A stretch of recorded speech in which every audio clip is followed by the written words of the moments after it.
You know where you two guys were fan favorites because you both stuck up for your players. You weren't afraid to argue with the umpires. But let me start with you first. In July of 2000, you get thrown out of the game protecting a catcher's balk on Mike Piazza. You get thrown out, go back to the locker room, and the story I heard, Ventura, Oral Hershiser said, go back out there and get a disguise. They won't know it's you. Didn't work out that great. You got fined. It didn't work out that great. You got fined. You got fined. I was there for an inning and no one knew I was there. And then what happened? I got fined $10,000 because they showed you on TV in 3 days. It wasn't a great disguise, by the way. You didn't think no, because I knew it was you. When I put it on, it was Oral who said, "They'll never know. They'll never know. Okay. They'll never know." One of those things, I'm going, what do you think? They'll never know. Well, it wasn't that good a disguise. No, it Jay, wasn't. But I knew it was you. And Fred Healy was talking about you on TV. Hey, that's Bobby Valentine. Could I plead temporary insanity for that one? Jay Horwitz, another edition of Amazing Conversation. Probably two of my closest friends in the game of baseball. Robert Valentine, Terry Collins.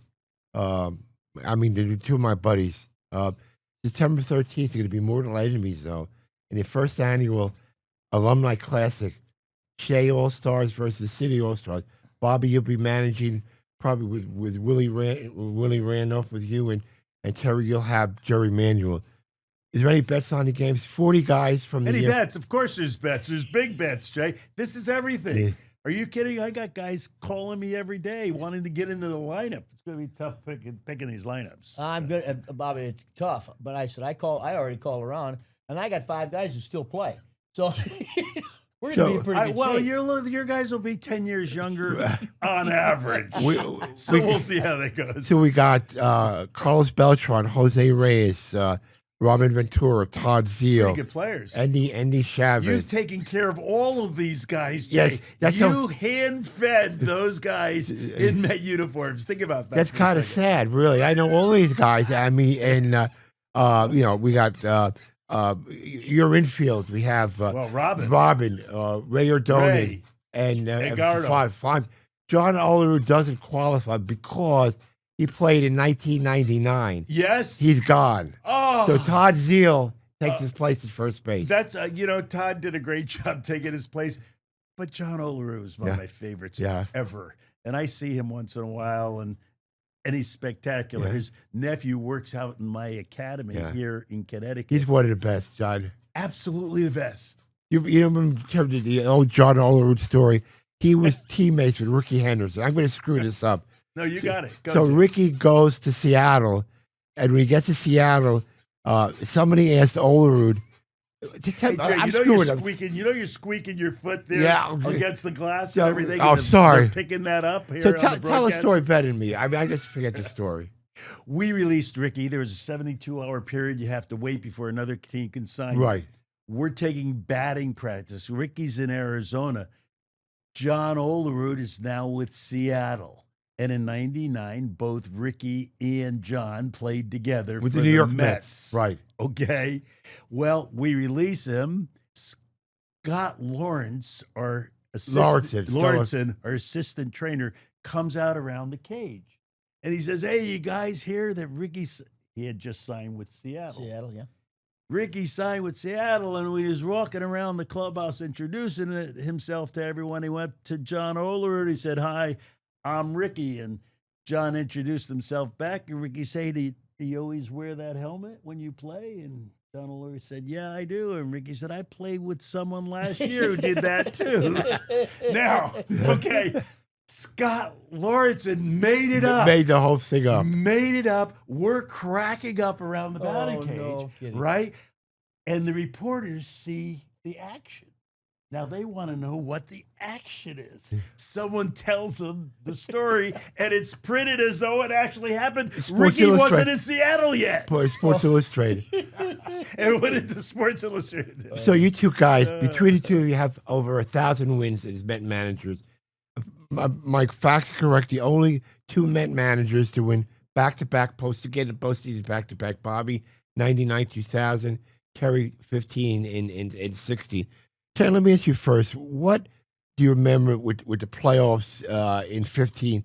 Beat the Dodgers in a tough series, swept the Cubs. What thing I remember the most, forget the wins, when you spraying champagne on the fans in Chicago in tears a little bit, right? Absolutely. I'd been in the game many years, and finally got to the big leagues after a long minor league career, and then to finally, when we swept the Cubs, knowing you're going to my first World Series, that's a pretty special thing, because I was a little boy. When I was a small boy, I watched baseball as much as you could, and back then you only had the game of the week.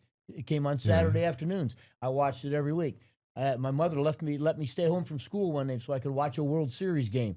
And so to finally get there on my own, it was not on my own, but with all the help my players got me there. But that was a pretty special moment for me. Bobby, correct me if I'm wrong.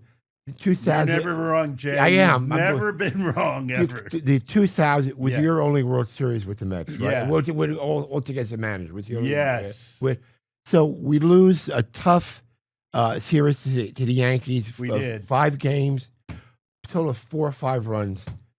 First game, we had to lead bottom of the 9th inning. Who had to? Was it O'Neill up for about 9 years, fouling off pitches against Turk?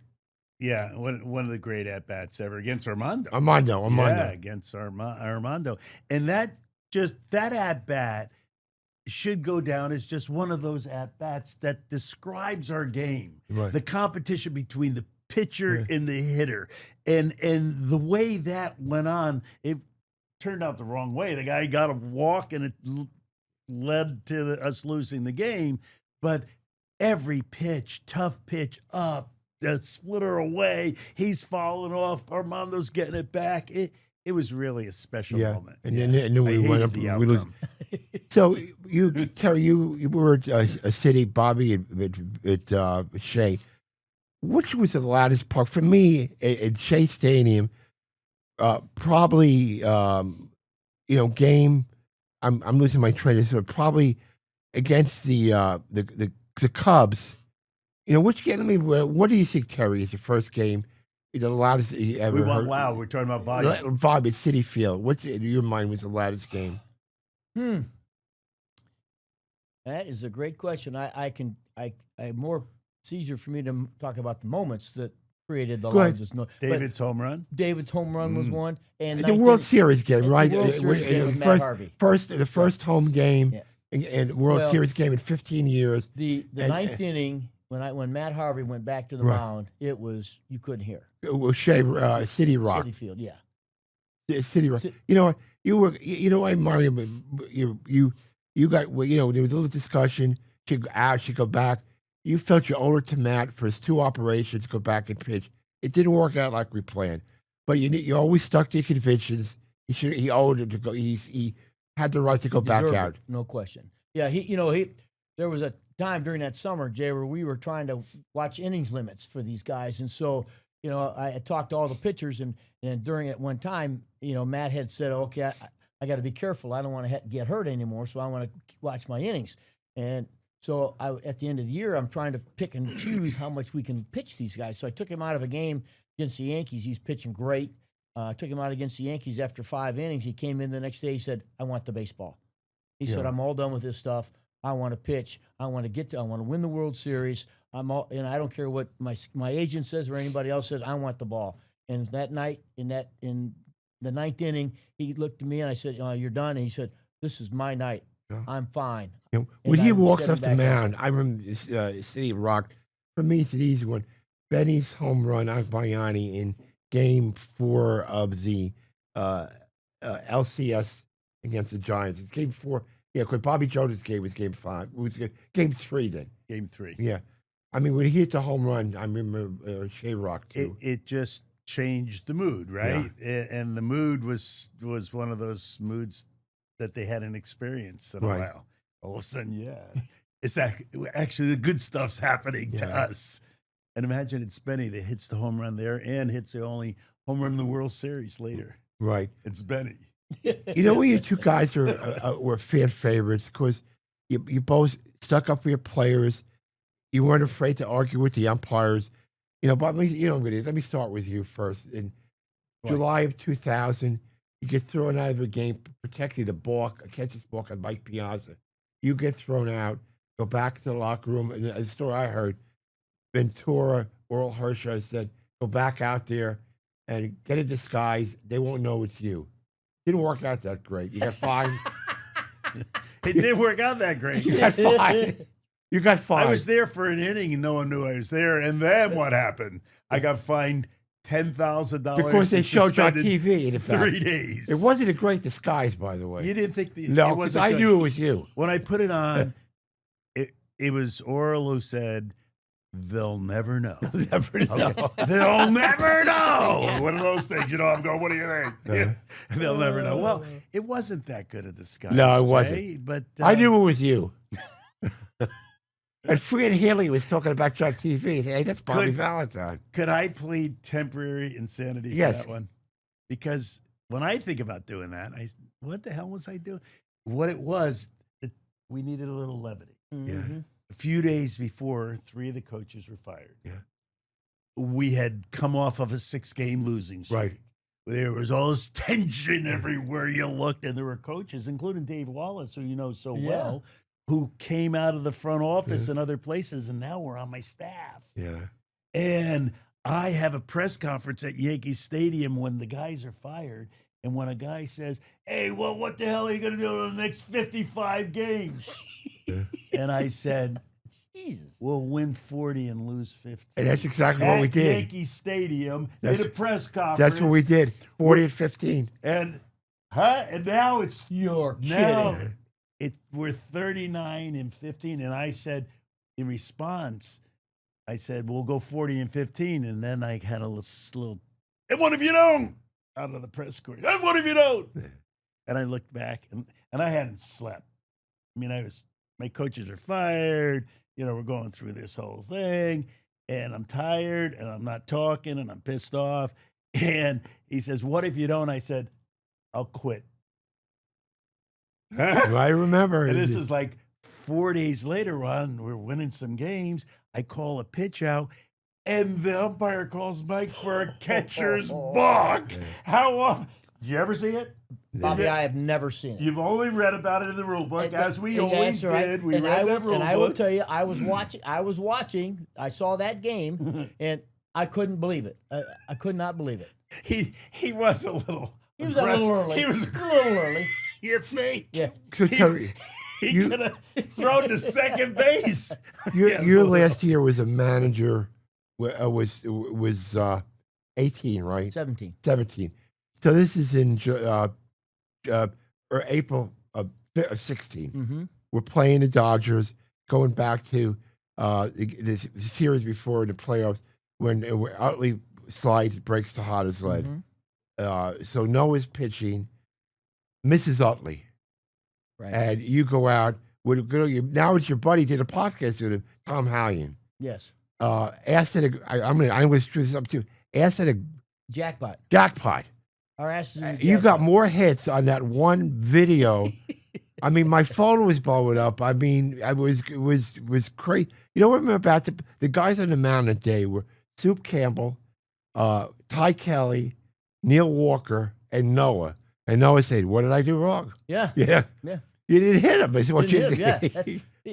It was a crazy thing. And Jade, and again, everybody thinks I was yelling at Tom Hallion. I was not. I mean, I said something to the home plate umpire Yeah. when he ejected Noah Yeah. because, hey, look, there's one thing to warn a guy. If you're expecting it to happen and throws behind him, which he did, walk out and warn both teams. Yeah. Move on. Let's just move on. It's over, but because it was part of the game. To have him ejected, I was more mad at the home plate umpire, who was a young umpire. I did not know Tom Hallion was Mike. So he comes down now and he starts talking to me. Now I'm furious anyway. And so when he dropped, our asses in the jackpot, which until I had the interview with him, did the podcast, I didn't even know what he meant. But yeah.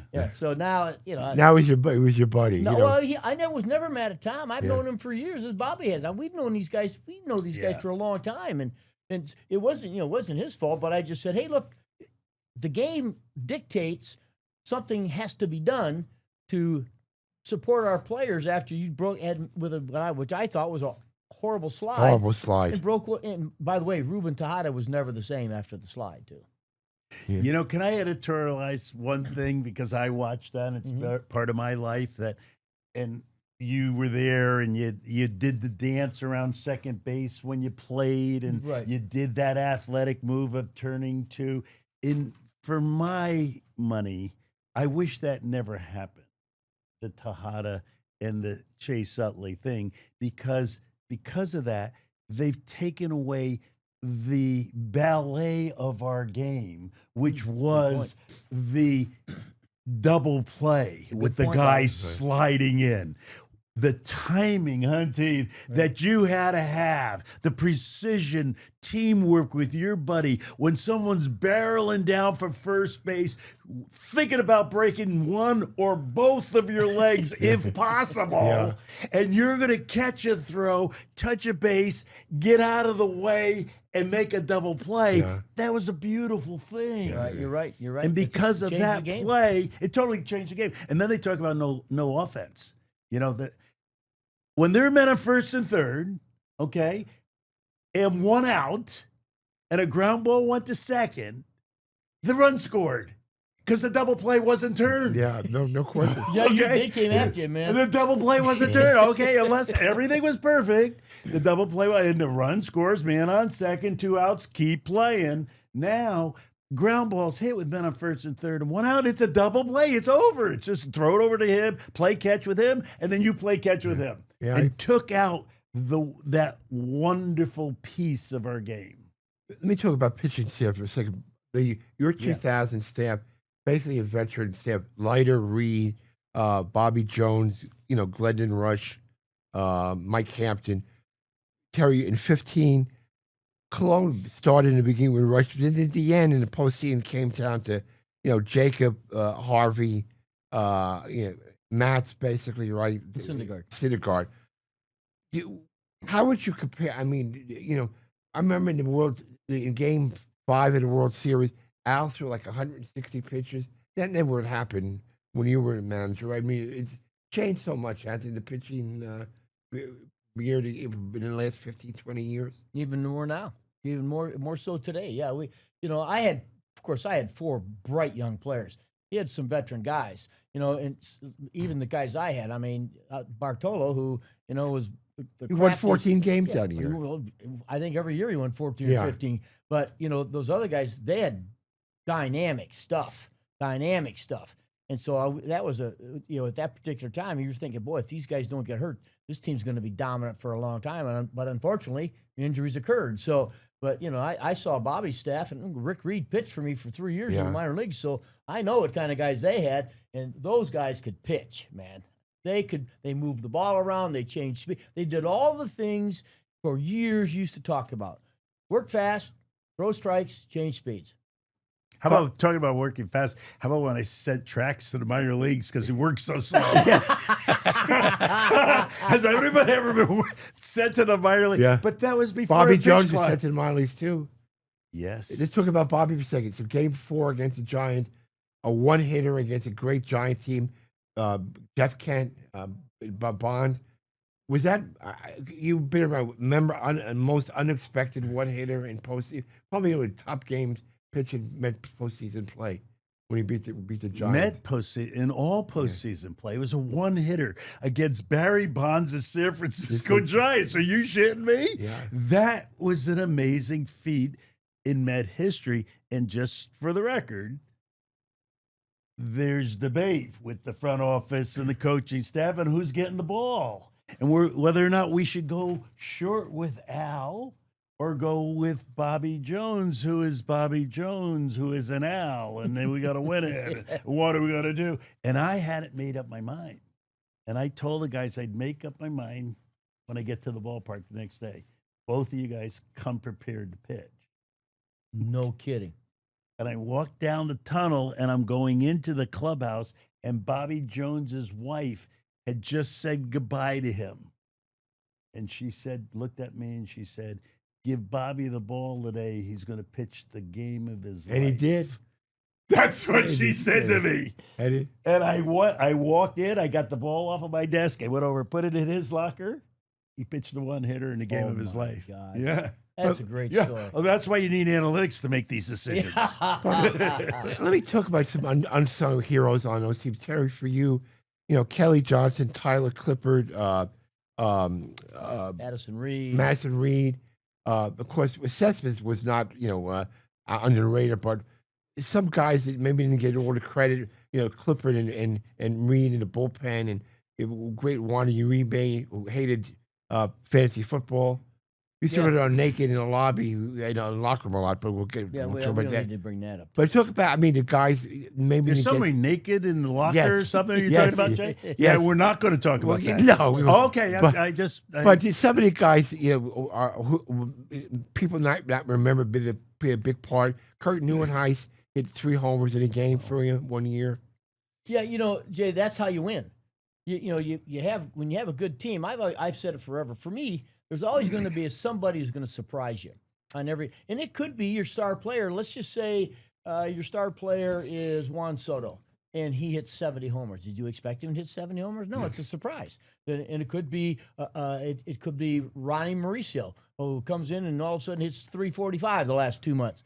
So a surprise. So for me, there was always a surprise, and that's where those guys came in. When we got on that run, I looked down my bench, and I had major league quality, major league veterans sitting on my bench, and that other manager, he didn't like what he's looking at, because if he brings in a reliever, I got right-handed. I've got Mike Kadire, I got Juan Uribe from the left side. I got Kelly Johnson, and so those were decisions. Kelly Johnson will be here September 13th, by the way.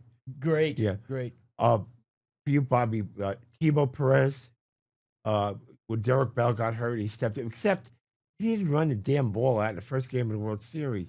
I'm sitting in the press box, run, Timo, run, and throw it on home plate. How Sorry, many times Timo. you got to answer that question? And Mike Bordick, when Ordonez got hurt, Mike Bordick came in and did a credible job for you. Mike Borg is a good player.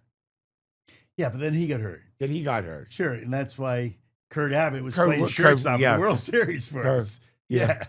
And Melvin Moore wasn't. And Melvin Moore wasn't. Yeah, that Ray got hurt. Melvin Moore was on the team.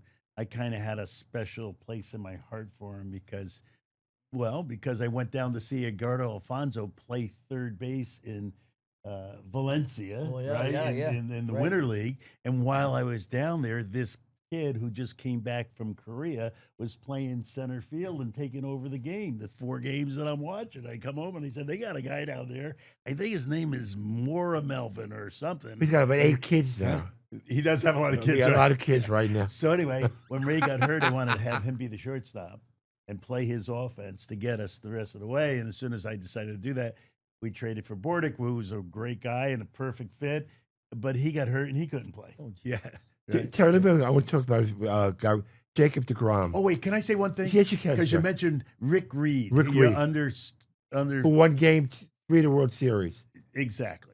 He was the winner of the game. Yes. And Rick Reed is really Griffin Canning, Yeah. huh? For those Met fans, they're the same guy. Rick will be here September 13th, Oh, too. cool. Try to load your staff Well, up. he could hit. Yeah, He can hit. Yeah, we'll play him. So, Jacob deGrom, he came up, I remember he was supposed to pitch out of the bullpen.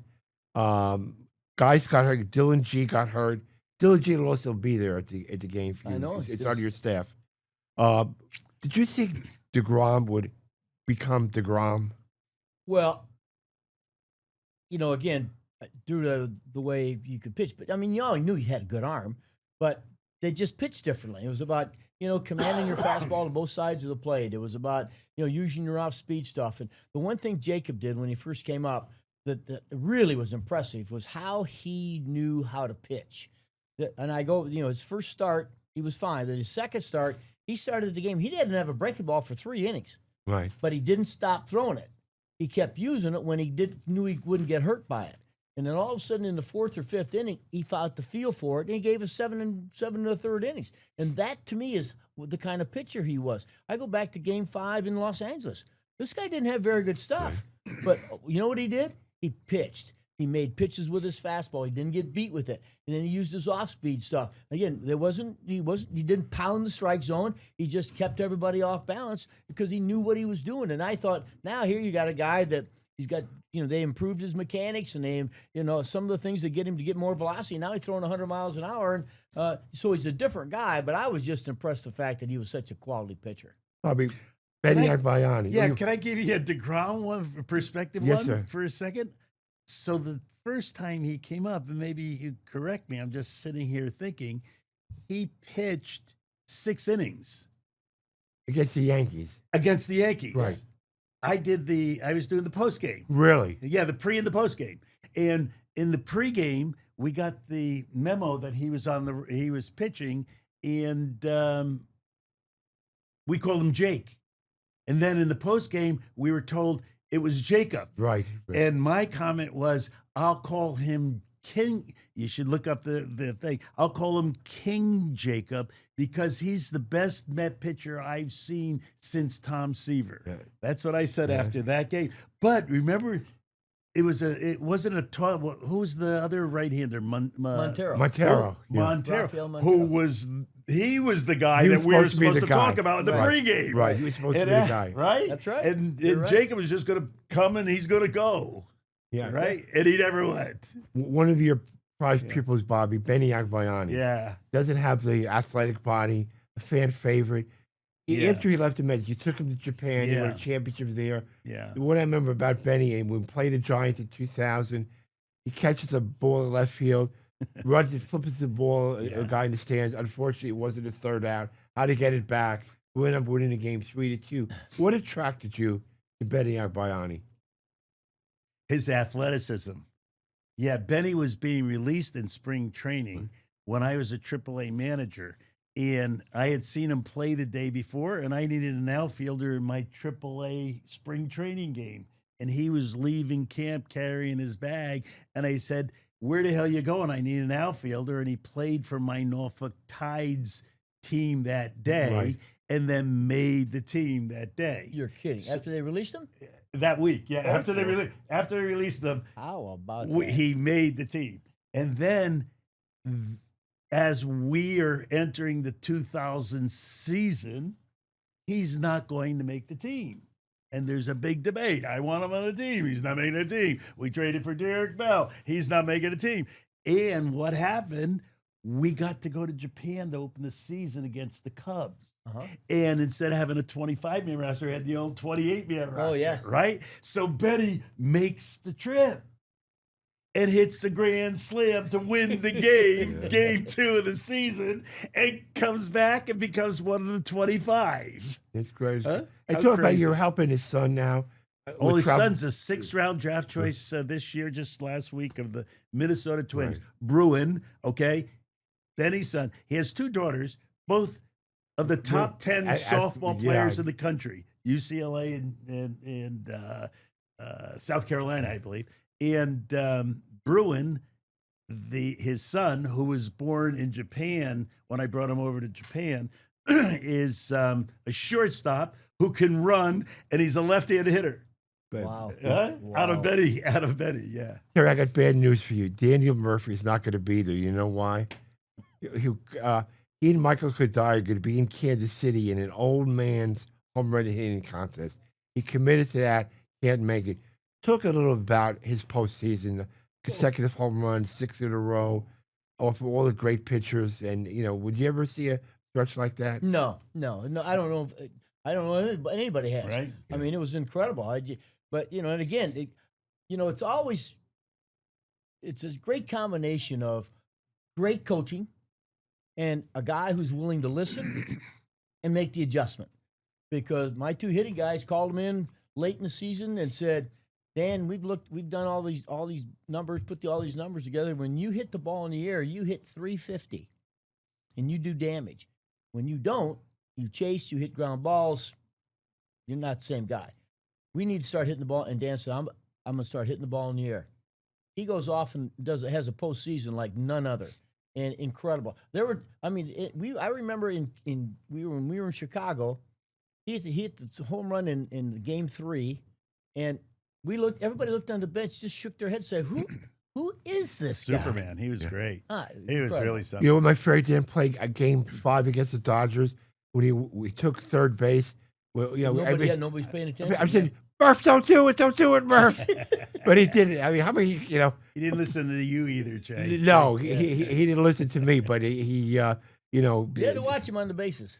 yeah, Sneaky. Oh yeah, Yeah. He's a pretty good player. he's a good player. Made himself a good player. That's what I was going to say. Yeah. He wasn't the tryout player. Yeah. But he was the baseball player. and he killed us when he went to Washington. I don't think Killed he made. us. You know, I don't think he made out once. Ever. I know. You Every know. time he came up, I know. You know, one thing can I get really not more than sentimental. You know, I'm around you guys when we work together right to the park all the time, and now you know, Bob, when you left there the 2002 season, I really cried. You know, we had been so much together with 9/11 and all this stuff, and I remember sitting in Philadelphia the last game with you, and it just you know, it's people that the managers leave, the coaches leave. It's people around the game, be with somebody. It's hard, man. It really is hard to to sever those ties. That one was really hard, Jay. And you've been a part of so many careers that it's been amazing that you Still here? had your heart torn out so many Yeah. times Yeah. because of the people who you were not going to be with the next, whether it's It's trade hard. release. It's hard, Yeah. you bet. Yeah. And you survived it all, which, And you know, Jay, is amazing. and I agree with what Bobby said. But you know, the impact you've made with people. Oh. You know, when I got the job here, if it wasn't for your helpfulness, Here, and I got you leadership- fired.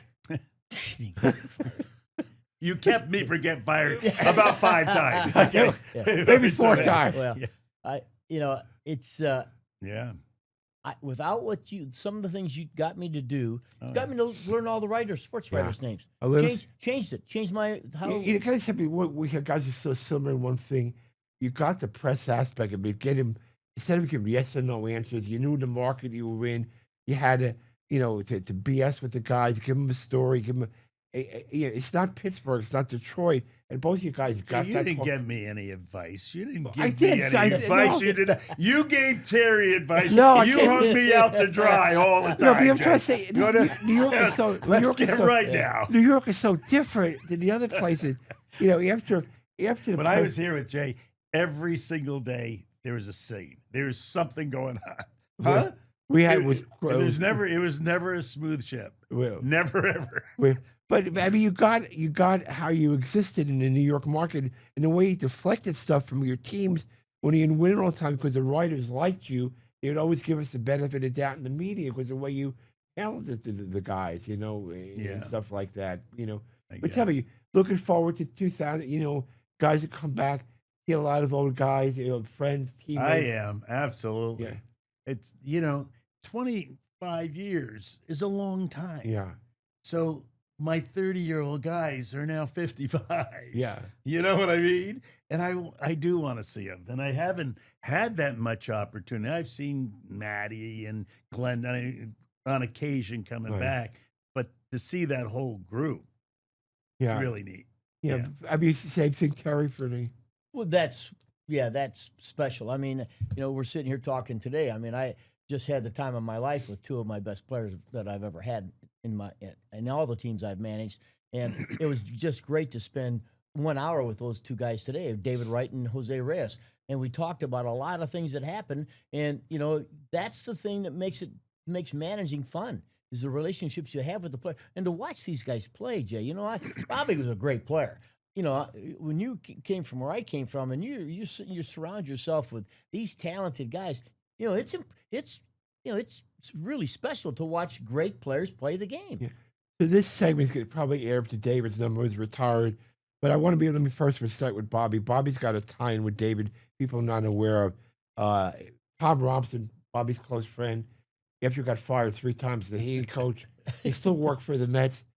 He scouted David, and his report was probably one of the main reports while we signed David as the number 38 in the country. And thank God Mike Hampton liked the Colorado school system. He went back. We got a compensatory pick for David. And Robbie's report sealed the deal for David with us. Tom Robson, best hitting coach that ever lived, and kind of was the guy to have the hands above the bat and swing up at a high pitch and all that nonsense that is now standard today. He had a fight every day of his professional life to try to prove that he knew what was going on. Right. Anyway, yeah, he was fired for I think the second time, in between a second or third, or it might have been the third. One of the dinners, he said, "I'm Tom Robinson, hitting coach. I've been fired twice. I'm not coming back again if I get fired a third time." That's what the line was in the opening of the season. A little dinner. I laughed my head. That was pretty funny. I would have everyone stand up and introduce himself to the group, and when he stood up, "I'm Tom Robinson.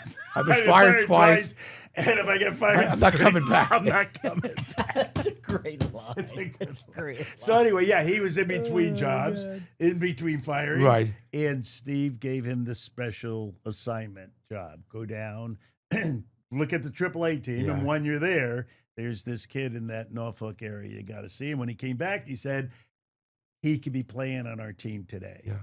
He's better than hitters that we have in our lineup because of Robbie, today. we drift. Yeah. Terry, you got to tell the Philadelphia story. I was in New York with you. He had been on the DL since June. We were playing pretty well. It was a Monday night in Philadelphia. We just come back from Colorado. You were in the office. Why don't you tell the people what happened? Well, that David Wright, we were going to activate him that night. And when he arrived from his rehab assignment to the stadium, he came right in my office and he said, "Hey, I'm really glad to be back." And he said, "I've been watching, keeping track of everything, and you guys are playing great." He says, "So I just want you to know, don't worry about me. I just want to be here to help. The guys who are playing third base are doing great. Kelly Johnson, Juan Uribe, they're doing great. Don't worry about me. If you want to pinch hit me, fine. If you want to hit me eighth, fine. But, I just want to be here to help." I said, "Well, you're going to help us tonight because you're going to hit third." And sure enough, he walks out in his first at bat and hits the ball out of the bombs ballpark. left field.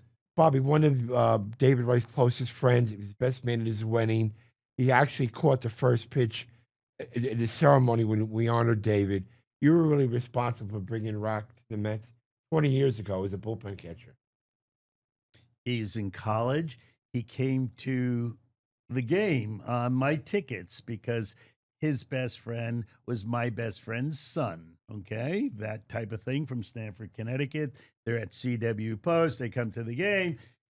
I come out before the game, say hello. They're watching batting practice. They're in the stands. They're excited. I said, "So how's school going?" I knew his buddy was a left-handed pitcher. "Oh, and you're throwing strikes? Yeah, good. And what are you doing?"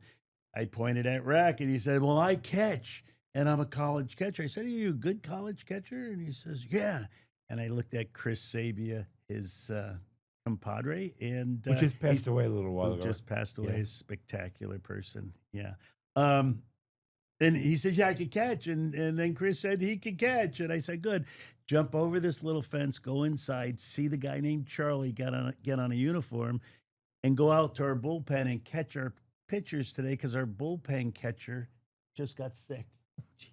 Drew Marino, right? Drew Marino. Right. And David never left the bullpen. Now we're talking about almost 25 years later. Probably never met employee wearing the uniform that many consecutive years. Yeah. A loyal guy would do anything, beloved by the guys on the team. Good dude. And says something about David Wright.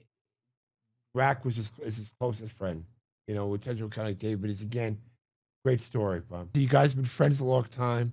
I appreciate the time. And this is, for me, this is what baseball is all about. Friendship with you guys. We talk all the time. And, it's an honor for me to both work with you guys. Well, it's been an honor for me, Jay. We've shared a lot of moments and a lot of fun together, and we got a lot more to go yet. Yes, sir. I love you, Jay. I love you too, guys. Thanks, guys. Appreciate the time.